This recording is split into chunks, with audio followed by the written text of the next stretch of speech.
Guys, good morning. May ipapakita pala ako sa inyong nga ba to? Asola. So, bale ito yung namin, maliit lang kasi in-order lang namin ito sa TikTok. So, ang problema, halos mamatay na lahat. Ang natira na lang ganito. Yung nabuhay, parang isang piraso, 2 piraso, ganito. Ito siya. Buti meron pang natirang nabuhay. At hanggang sa dumami na siya, guys. Nabili lang namin to sa TikTok. Bale, nilagay na namin sa trapal fund. Ito, kung nakikita nyo, medyo kumapal na siya, guys. Ang dami na rin. Nag-decide kami mag-alaga nito kasi sobrang gastos na sa feeds yung pagpakain ng mga manok, kasi yung alaga naming heritage chicken marami na rin.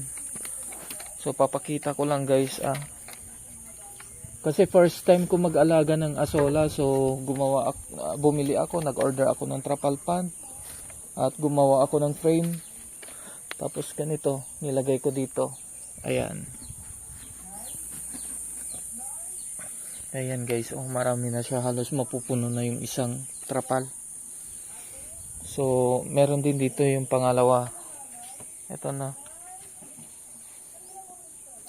So nilagyan ko ng net para hindi siya tumama directly sa sunlight, kasi pag tumama siya sa sunlight, possibility nun mamatay, manilaw. So nung kabibili ka-order lang namin sa TikTok, dito namin nilagay sa palanggana. Yan.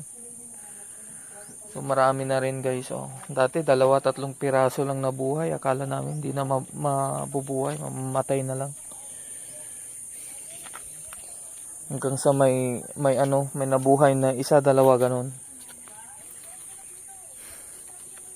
So hopefully successful tayo sa pagpaparami nito, guys, kasi pag napuno to, bali dito sa space na to, kukuha pa ako ng malaking trapal para paglagyan ng asola. So okay naman siya for now sa mga hindi makapaggawa ng semento para sa asola. Pwede to, guys, yung trapal. So ayan, guys, mag-update ulit tayo pag nakabili na ulit or naka-order na ulit ako na mas malaking trapal fund.